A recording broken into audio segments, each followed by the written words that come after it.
Question number 8 है वो क्या है, एक जनरल फॉर्मूला है।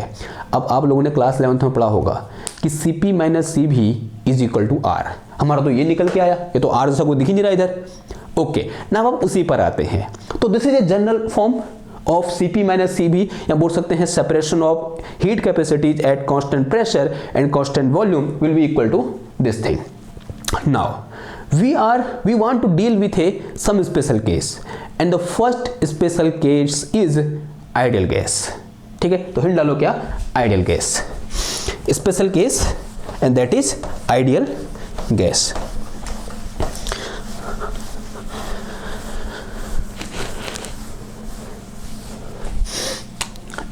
ऐसे लिखो, स्पेशल केस, स्पेशल केस। सबसे पहले आइडियल गैस के लिए देखेंगे, फिर उसके बाद रियल गैस के लिए देखेंगे। ठीक है, because ideal gas is a simplest gas. ठीक है, तो first one is for ideal gas. For ideal gas बोल सकते हैं, इसी को हम कभी कभी परफेक्ट गैस ही बोल देते हैं। क्या बोलते हैं, परफेक्ट गैस। ठीक है, यानी आदर्श गैस। ओके, बात है समझ में। Now the first question is arise कि how we characterize ideal gas. हम आइडियल गैस को किस तरीके से कैरेक्टराइज करेंगे। The first thing which come in our mind when I talk about ideal gas, that is ideal gas equation, PV equal to nRT। और उससे भी एक इंपॉर्टेंट चीज ये होती है, in ideal gas there is no intermolecular force.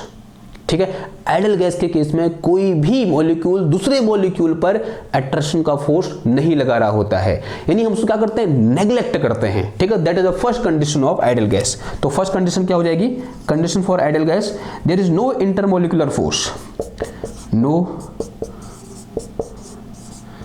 Intermolecular force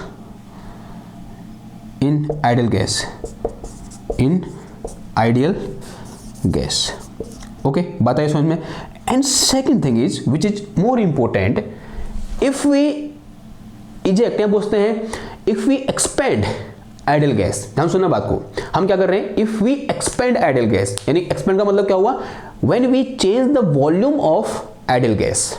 जब हम क्या करेंगे, आइडियल गैस के वॉल्यूम को चेंज करेंगे, तब क्या हमें कोई वर्क करना पड़ेगा। ध्यान सुनो बात को, there is no intermolecular forces, कोई भी मॉलिक्यूल के बीच कोई फोर्स नहीं है। आइडियल गैस के मॉलिक्यूल हैं, उनके बीच कोई फोर्स नहीं है। और मैं ये बोल रहा हूं कि पहले मेरे पास इस तरीके से इस बर्तन में आइडियल गैस थे, एक छोटे से बर्तन में, मैंने इसको क्या कर दिया, एक बड़े से बर्तन में क्या कर दिया, एक्सपेंड कर दिया इस तरीके से। ठीक है, पहले गैस कहाँ थी, इधर थी, फिर यहां से कहां इसको भेज दिया मैंने, इसमें भेज दिया। ठीक है, यानी यहां पर ऑब्वियस सी बात है, जो मॉलिक्यूल है उनके बीच का सेपरेशन बढ़ गया होगा। अब मैं ये बोल रहा हूं, क्या उस सेपरेशन को बढ़ाने में, या बोल सकते हैं गैस को इस वॉल्यूम से इस वॉल्यूम में भेजने में, क्या कोई वर्क हुआ या फिर नहीं हुआ। आंसर है नहीं हुआ। क्यों नहीं हुआ, वर्क कब होता, जब हमें वहां पर किसी फोर्स के अपोजिट काम करना पड़ता।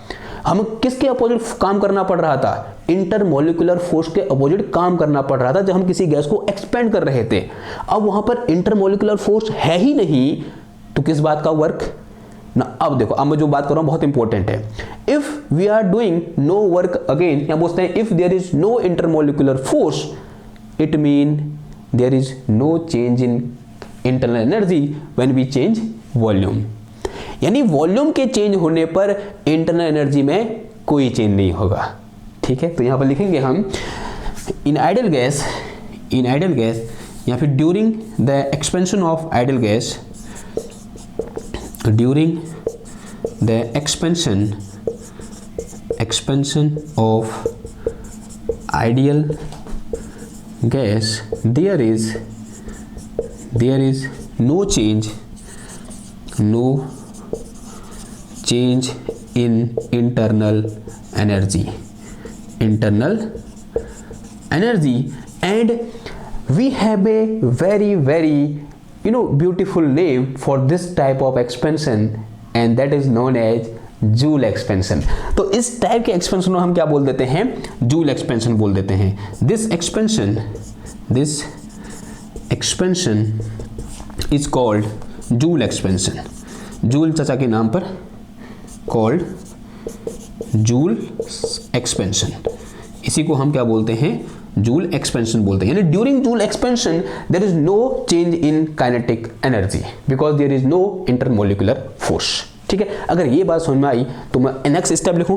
ये दो चीजें क्या है हमारे पास, परफेक्ट गैस के बारे में या आइडियल गैस के बारे में पता है, और एक तीसरी चीज जो होती है जो मैंने फर्स्ट में डिस्कस की थी, दैट इज गैस इक्वेशन, या बोलते हैं आइडियल गैस इक्वेशन। या बोलते हैं state of ideal gas is represented by following equation which is PV equal to nRT, जो क्या है हमारी PV इक्वल टू nRT है।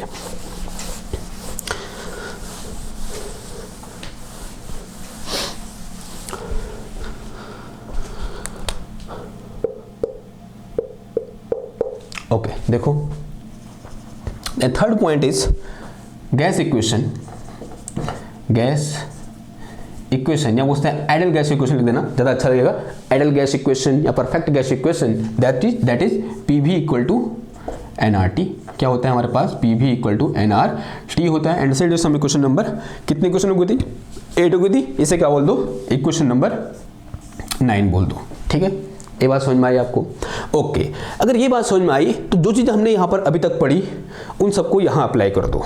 देखो, if there is no change in internal energy it mean what it mean, it tells us कि this partial U upon partial V at constant temperature is equal to 0। यानी ये जो term हो कितना हो जाएगा, 0 हो जाएगा। अब वॉल्यूम तो चेंज हो ही रहा है एट कांस्टेंट प्रेशर। ठीक है, नाउ अब देखो तो यहां से मेरे पास क्या आया, ये आ गया मेरे पास कितना, now equation 8 become, now equation 8 become क्या बन जाएगा, देखो दिस इज Cp माइनस का Cv is equal to P into, ये आ गया मेरे पास कितना, partial V upon partial T at constant pressure. ठीक है, वॉल्यूम चेंज हो रहा है लेकिन इंटरनल एनर्जी चेंज नहीं हो रही है। If there is no change in internal energy then this term will be equal to 0, जो कि हमको यहां से पता चलता है। Now say it is some equation number 10, इसे क्या बोल दो, समीकरण नंबर 10 बोल दो। अब भी वो चीज हमें नहीं मिली जिसकी हम बहुत देर से इंतजार कर रहे हैं, दैट इज हमें यहाँ पर R लाना है। कैसे R लाएंगे, देखो, नाउ यूज दिस थिंग, ये हमने क्यों लिखा है यहाँ पर, इसका यूज करो। Now what we have PV equal to nRT, since we have PV equal to nRT, now just differentiate both side with respect to T at constant pressure। तो if constant in pressure तो P will be constant, तो मेरे पास यहाँ क्या आ जाएगा, partial V upon partial T at constant pressure and this is equal to nRT। T का कितना हो जाएगा, 1 हो जाएगा। तो यहाँ से मेरे पास P into partial V upon partial T is equal to कितना आ गया, nR आ गया। तो यहाँ से मेरे पास कितना आ गया, Cp minus Cv is equal to nR। and this is our required relation which is known as Mayer's formula। इसी को हम क्या बोलते हैं, Mayer's formula बोलते हैं। से समीकरण नंबर 11, इसे क्या बोल दो, समीकरण नंबर 11 बोल दो। ठीक है, नाउ अब देखो यहाँ पर कुछ और कर सकते हैं, हाँ ऐसा बोल सकते हैं, यहाँ पर n आ गया, ये भी दिक्कत कर रहा है, थोड़ा परेशानी कर रहा है, बोल दो for 1 mole, for 1 mole gas, for 1 मोल, यानी बोल सकते हैं इफ n इक्वल टू कितना हो मेरे पास, 1 मोल है। ठीक है, ये बात पता ना, यहाँ R क्या है, गैस कांस्टेंट है। ठीक है, इनको पता होना चाहिए। तो if n equal to 1 mole then Cp minus Cv, then जो मेरे पास Cp माइनस Cv आ जाएगा this is equal to R। वो किसका आ जाएगा, मेरे पास R के बराबर आ जाएगा। ठीक है, नाउ तो it mean for ideal gas the difference of specific heat at constant pressure and at constant volume will be equal to gas constant. वो किसके बराबर होता है, हमारे गैस कांस्टेंट के बराबर होता है। ठीक हुई इतनी बात, ओके।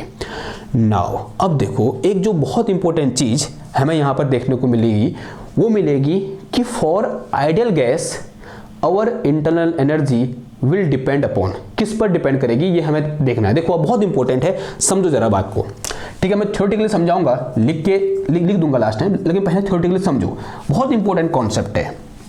मैं फर्स्ट क्या मान के चल रहा हूँ कि इंटरनल एनर्जी, मैंने क्या माना, देखो इनिशियली मैंने क्या माना कि मैंने ये बोला कि और internal energy U is a function of volume and temperature. किसका फंक्शन है ये, वॉल्यूम एंड टेम्परेचर का फंक्शन है। ठीक है। प्रेशर का भी मान लो, किसका मान लो, मान लिया प्रेशर का भी है, because it is state function, it can be a function of pressure, volume and temperature. Now ठीक है, हमने इनिशियल में नहीं माना क्योंकि दो काफी होते हैं, दो अगर पता है, दो वेरिएबल पता है तो हम स्टेट डिफाइन कर सकते हैं, तभी मैंने यहाँ पर सिर्फ दो माना। लेकिन फिलहाल के लिए अज्यूम कर लो क्यों प्रेशर पर भी डिपेंड कर रहा है, ठीक है। माना बात है समझ में कि it also depend upon pressure, volume and temperature, तीनों पर डिपेंड कर रहा है, ठीक है। इनिशियली मान लिया हमने। नाउ अब एक चीज तो हमको पता है कि for ideal gas it does not depend upon volume, किस पर डिपेंड नहीं करता, वॉल्यूम पर डिपेंड नहीं करता, बिकॉज जब गैस यहां से यहां आई तब उसके वॉल्यूम में चेंज हुआ, लेकिन इंटरनल एनर्जी में कोई चेंज नहीं हुआ। तो यानी पहला टर्म हटा दूं यहां से मैं, यानी वॉल्यूम हटा दूं, तो U now our prediction is this U will be depend upon temperature and pressure. किस पर डिपेंड करेगा, टेम्परेचर और प्रेशर पर डिपेंड करेगा, ठीक है।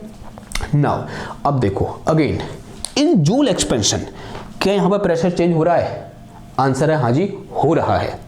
इस एक्सपेंशन में क्या प्रेशर चेंज हो रहा है, आंसर है हाँ जी हो रहा है। आई थिंक मैं पहले एक बार क्या बोल गया था, नहीं हो रहा बोला था ना, आई थिंक गलत बोल गया हूँ, ठीक है। मेरे को ऐसे थोड़ा सा ऐसे याद आ रहा है कि मैंने एक बार यहाँ पर ऐसा बोला कि यहाँ प्रेशर चेंज हुआ, नहीं हुआ ऐसा बोला मैंने शायद।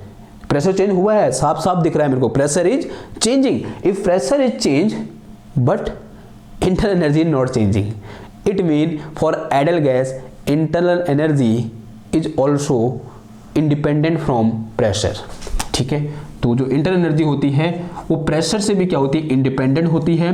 तो और फाइनल कंक्लूजन इज कि internal energy of ideal gas is depend only on temperature, सिर्फ और सिर्फ किस पर डिपेंड करती है, टेम्परेचर पर डिपेंड करती है, which is very very important concept. बहुत इंपॉर्टेंट कॉन्सेप्ट है कि आइडियल गैस के लिए जो इंटरनल एनर्जी होती है वो सिर्फ और सिर्फ टेम्परेचर का फंक्शन होती है बस, ठीक है।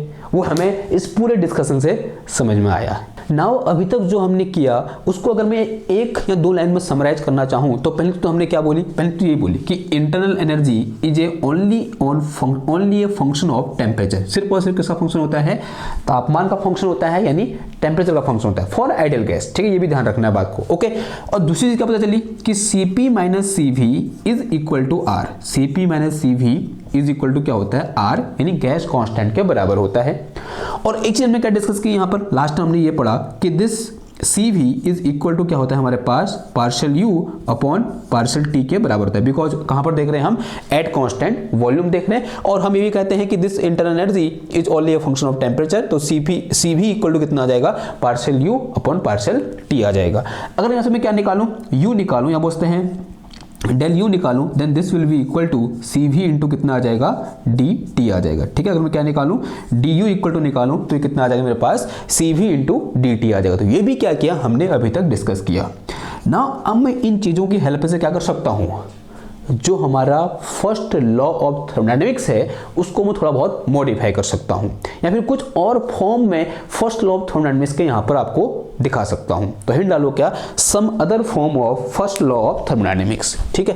तो हेडिंग क्या हो जाएगी हमारी, some other form of first law of thermodynamics, ठीक है। इंपॉर्टेंट है, कभी कभी ऐसा होता है हमारे एग्जाम में कि सीधे सीधे फर्स्ट लॉ ऑफ थर्मोडायनेमिक्स का जो ओरिजिनल फॉर्म है वो नहीं लिखा होता है, मॉडिफाई फॉर्म लिखा होता है और पूछा जाता है कि ये क्या है, ठीक है। और हमने तो कभी देखा ही नहीं हो, ठीक है। बात ऐसा, because it is modified one, हमने जो पुरातन से चला हुआ आ रहा है वो देखा है कि DQ equal to DU plus DW, वो वहां पर है ही नहीं, वो कौन सा वाला है, मॉडिफाई वाला है। तो उसे भी देखना क्या हमारे लिए जरूरी है। तो हेडिंग क्या हो जाएगी हमारे पास, some other form of first law of thermodynamics.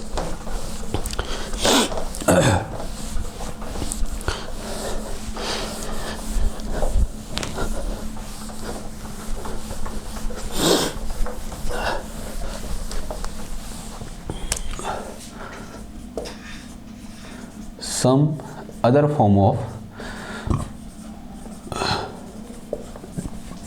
First law of thermodynamics, ठीक है। होता क्या first law of thermodynamics, since we know first law of thermodynamics is DQ is equal to DU plus DW। अभी मैंने सारे same रख दिए, हमको पता है कौन सा पाथ फंक्शन है, कौन सा स्टेट फंक्शन है, ये हमको पता है। तो और कौन सा एग्जैक्ट डिफरेंशियल है और कौन सा एनएग्जैक्ट डिफरेंशियल है हमको सब पता है। हमको सिर्फ यहाँ पर मैं सिंप्लीफाई करने के लिए आप मतलब कठिनाई ना हो, कभी आपको ऐसा डल बनाना पड़ रहा है, कभी ऐसा बनाना पड़ रहा है, मैंने सबको कर दिया सेम कर दिया। ठीक है, आप चाहो तो अलग अलग भी कर सकते हो, इसको टेढ़ा वाला बना दो, किसको, क्यू को। ठीक है, तो मेरे पास क्या आ जाएगा आंसर, मेरे पास डी क्यू इक्वल टू कितना आ जाएगा, डी यू प्लस का डी डब्ल्यू आ जाएगा। एंड वी नो दैट कि this our D W is equal to क्या होता है, P इंटू डी वी होता है। And for ideal gas P V equal to कितना होता है, एन आर टी होता है, ये भी हम जानते हैं। ठीक है, ये बात समझ में आई। तो यहां से मैं क्या लिख सकता हूं, देखो तो डी क्यू इक्वल टू कितना आ जाएगा मेरे पास, this is D U plus D W कितना आ जाएगा, P इंटू डी वी आ जाएगा। अब देखो इस डी डब्ल्यू कितना आया, P इंटू डी वी, और डी यू को जो क्या लिखता हूं मैं, सी भी इंटू डी टी लिख सकता हूं। आंसर हाँ जी लिख सकता हूं। तो यहां से मैं डी क्यू इक्वल टू क्या लिख दूंगा, सी भी into D T plus P into D V. तो this is also a form of our first law of thermodynamics. तो ये भी क्या है, एक फर्स्ट लॉ ऑफ थर्मोडायनेमिक्स का फॉर्म है। ठीक है, समझ में आई बात ना। अब एक चीज और, for ideal gas since we know P V equal to क्या होता है हमारे पास, P V is equal to N R T होता है, या फिर इसी में थोड़ा मॉडिफाई करें, पहले यहां से करते हैं। तो पी वी इक्वल टू क्या है मेरे पास, एन आर टी है। एक काम करो, डिफरेंशिएटिंग बोथ साइड, दोनों डिफरेंशिएट कर देंगे, तो मेरे पास कितना आ जाएगा, ये P into D V, P D V, फिर यहाँ कितना आ जाएगा plus V into D P, and this will be equal to N R D T, ऐसा कुछ आ जाएगा। तो अगर मैं यहाँ से क्या निकालूं, P इंटू डी वी निकालूं, तो this will come out N R D T, और माइनस कितना आ जाएगा, ये V इंटू डी पी आ जाएगा। ठीक है, तो एक काम करो, ये वैल्यू यहाँ से उठाओ, कहाँ पुट कर दो, इधर पुट कर दो। तो यहाँ से मेरे पास D Q is equal to कितना आ जाएगा, ये C V into D T, and फिर मेरे पास यहाँ क्या आया, plus N R D T, और माइनस कितना आ गया, V इंटू डी पी आ गया, कितना आ गया, V इंटू डी पी। ठीक है, और एक चीज और, अगर मैं किसके करूं, फॉर एनोल, for 1 mole N equal to कितना है मेरे पास, 1 मोल है, तो इसका मतलब यहां से मेरे पास डी क्यू इक्वल टू कितना आ जाएगा, ये C V into D T and plus R into D T, और फिर माइनस कितना आ गया मेरे पास यहाँ पर, this is equal to V into D P आ गया, कितना आ गया, V इंटू डी पी। ठीक है, थोड़ा बहुत आर वगैरह से हटाना चाहूंगा, तो मैं आर को क्या लिखता हूँ, C P minus C V लिख सकता हूँ। आंसर है हाँ जी लिख सकता हूँ, तो लिख दो फिर। तो यहाँ से मेरे पास D Q is equal to कितना आ गया, C V into D T plus, और यहाँ कितना आ जाएगा मल्टीप्लाई में, C P minus C V, C P minus C V, और इंटू कितना आ जाएगा, D T, and this one is minus का V इंटू डी पी।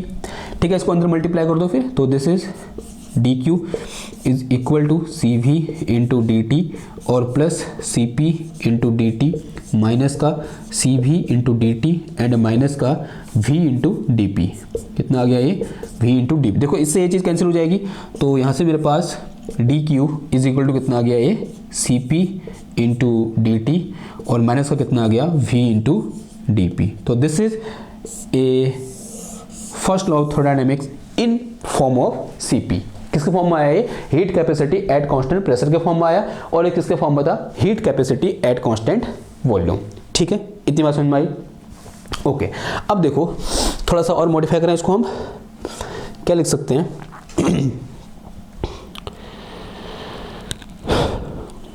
यहाँ से, या फिर थोड़ा सा करते हैं, कुछ करते हैं। ठीक है, आगे पीछे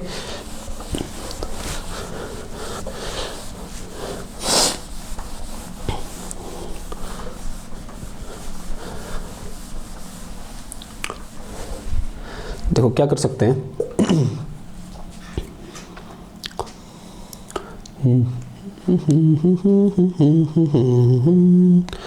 ला ला तुम जान जान कह के मेरी जान ले गए।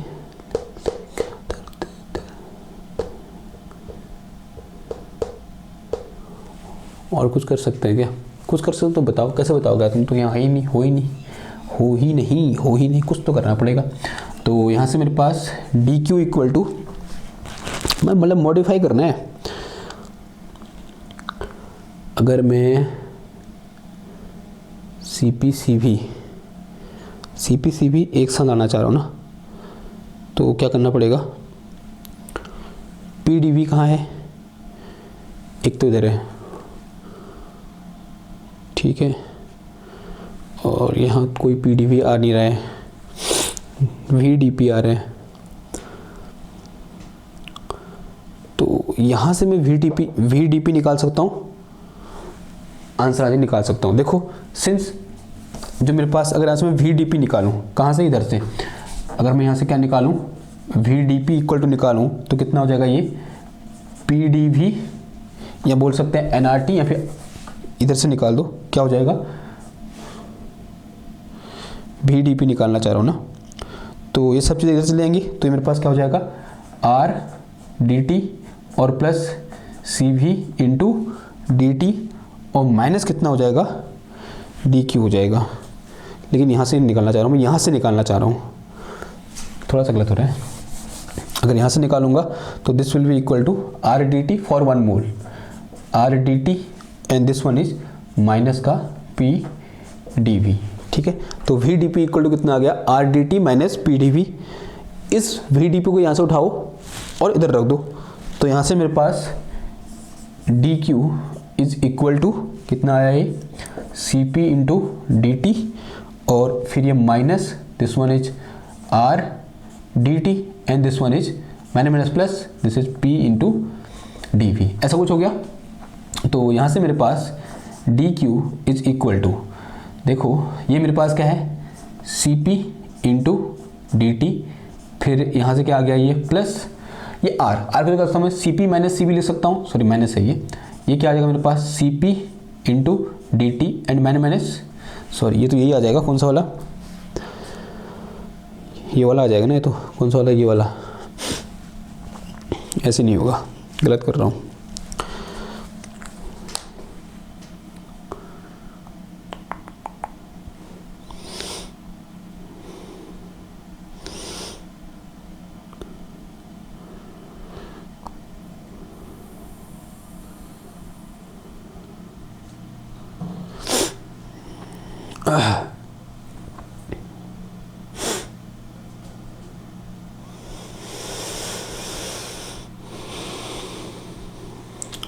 नहीं हो रहा ना, चलो छोड़ो यहाँ पे करें। एक और फॉर्म होता था, मेरे को अभी ध्यान नहीं आ रहा है कैसे हुआ करके, कुछ न कुछ रीअरेंजमेंट करना पड़ेगा ना, वही मैं उसको क्रैक नहीं कर पा रहा हूँ। एक तो ये हो गया ना, गड़बड़ हो गई।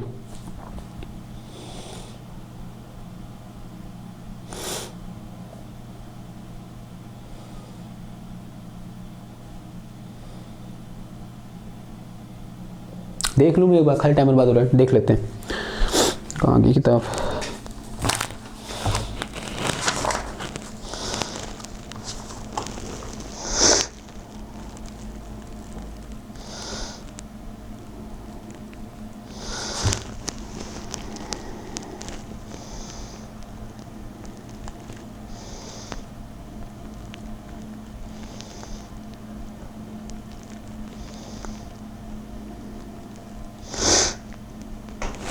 उसने क्या किया, इसी इक्वेशन को इधर r से मल्टीप्लाई और r से डिवाइड कर दिया, ठीक है। तो ऐसा कर दो, ये तो रटने वाली बातें हुई। तो कितना आ जाएगा, क्योंकि मेरे को आंसर पता नहीं था ना कि कितना आएगा, तो r से मल्टीप्लाई r से डिवाइड, तो ये आ गया मेरे पास कितना, 1/r and this is r C P into D T, और फिर माइनस कितना आ जाएगा, ये r v into D P आ गया, ठीक है। अब यहाँ पर उसने क्या किया, फिर r की वैल्यू पुट कर दी, नहीं r dt की वैल्यू पुट करी, इसको r dt लिखा उसने। तो यहाँ से मेरे पास dq is equal to 1/r, this is C P into r dt minus का r v into D P, ऐसा कुछ हुआ। तो dq इक्वल टू आया मेरे पास कितना, 1/r, this one is C P, R D T निकाला मैंने कहीं, आई थिंक निकाला है कहीं पर, तो निकाला था, यहाँ से निकला ना, R D T equal to कितना हो जाएगा, P D V plus V D P, कितना आ गया, VdP, ऐसा कुछ आया। फिर this one is minus RV into DP and this bracket is closed, ठीक है। तो यहाँ से DQ इक्वल टू 1/R और अंदर कितना आ गया, this is CP into P into DV and plus CP into V into DP minus R की वैल्यू पुट करो, कितना CP माइनस CB, तो कितना आ जाएगा ये CP V इंटू DP और माइनस माइनस क्या हो जाएगा plus, this is CB into V into DP, ठीक है, एंड ब्रैकेट इज क्लोज। देखो इस चीज़ से नहीं कुछ कैंसिल नहीं हो रहा है, CP कैंसिल तो होना चाहिए यार।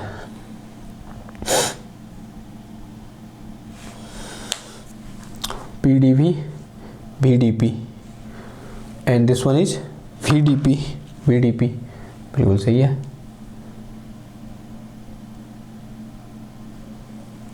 तो ये हो तो रहा है, ये कैंसिल नहीं हो रहा है, हो रहा है, ठीक है, हैंग कर गया यार पूरा। तो दिस इज 1/R और अंदर कितना बच गया ये CP into PDV and plus कितना आ गया ये CB into V into DP। तो this is another form of our first law of thermodynamics. अगर ये मेरे को याद होता था ना ये वाला तो निकालना आसान था, अब याद भी नहीं है निकालना भी है तो दोहरे उसमें क्या बोलते हैं उसको हम असमंजस में पड़ा, ठीक, कोई बात नहीं, ठीक है, कभी कभी ऐसा भी होना चाहिए। ओके देखो तो क्या निकला मेरे पास answer, DQ equal to 1/R CPP into DV plus CVV into DP, ठीक है, एक अच्छा सा यहाँ पर कॉम्बिनेशन भी बन रहा है, ठीक है, याद करने के लिए क्या है आसान है।